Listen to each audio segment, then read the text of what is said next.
And Meditations, page 106.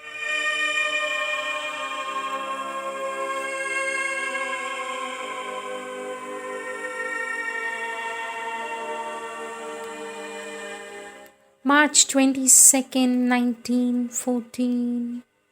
O Lord, Divine Master of Love, enlighten their consciousness and their hearts. They have made an effort to reach out towards Thee, but because of their ignorance, their prayers probably did not rise to Thee, and their false conceptions have barred the way to their aspiration. Yet in Thy mercy, Thou dost turn all goodwill to account, and a flash of sincerity is enough for Thy divine light to use it to illumine the intelligence, for Thy sublime love to penetrate into all hearts and fill them with that pure and lofty benevolence which is one of the best expressions of Thy law. What I willed for them with Thy will, in moments when I could be in true communion with Thee, grant that they may have received it on the day when, striving to forget all outer contingencies, they turn to their noblest thought, their best feelings. May the supreme serenity of Thy sublime presence awake in them.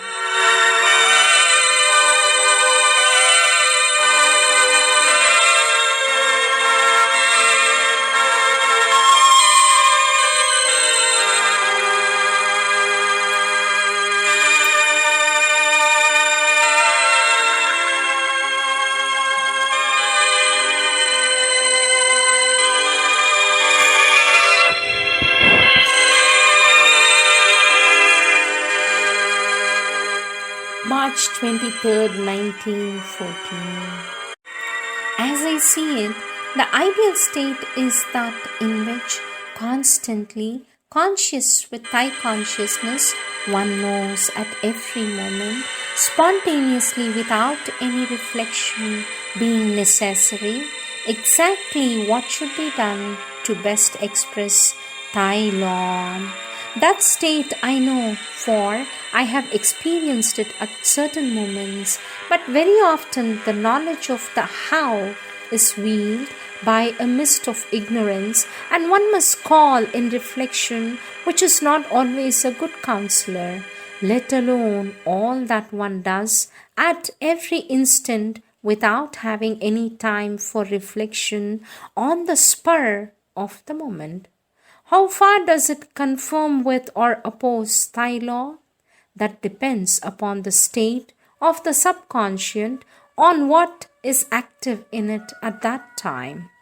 Once the deed is done, if it has any importance, if one can look at it, analyze it, understand it, it serves as a lesson, enables one to become aware of one's motive of action and hence of something in the subconscious which still governs the being and has to be mastered. Every action on earth is bound to have a good and a bad side. Even the actions which best expresses the most divine law of love carry in them something of the disorder and darkness inherent in the world as it is today. Some people, those who are called pessimists, perceive almost exclusively the dark side of everything. The optimists, on the other hand, see only the side of beauty and harmony. And if it is foolish and ignorant to be an unwitting optimist, is it not making a happy conquest to become a willing optimist? In the eyes of pessimists, whatever one does will always be bad, ignorant, or egoistic. How could one satisfy them? It is an impossible task. There is only one recourse, to to unite as perfectly as possible with the highest and purest light that one can conceive, to identify one's consciousness as completely as possible with the absolute consciousness, to strive to receive all inspirations from that consciousness alone, so as to foster as best one can its manifestation upon earth, and trusting in its power to regard all events with serenity. Since everything is necessarily mixed in the present manifestation, the wisest thing is to do one's best, striving towards an ever higher light, and to resign oneself to the fact that absolute perfection is for the moment unrealizable. And yet, how ardently must we all aspire for that inaccessible perfection?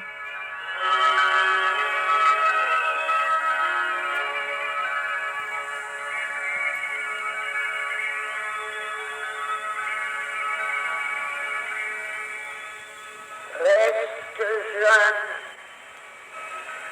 ne cesse pas de tendre vers la perfection. March 24th, 1914.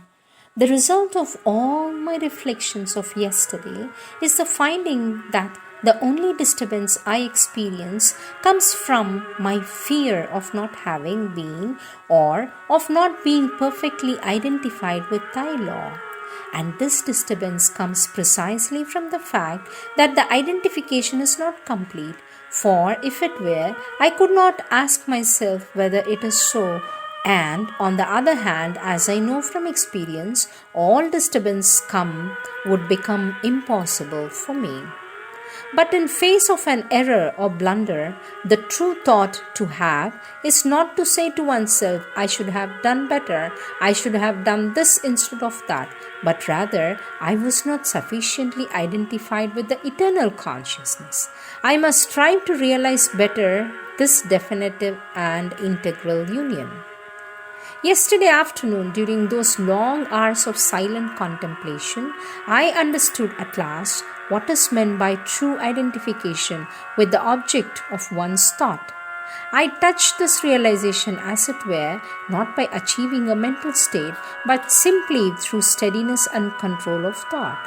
I understood that I would need long, very long hours of contemplation to be able to perfect this realization. This is one of the things I expect from the journey to India, if indeed thou dost consider it useful for thy service, Lord. My progress is slow, very slow, but I hope that in compensation it may be lasting and free from all fluctuation. Grant that I may accomplish my mission, that I may help in thy integral manifestation.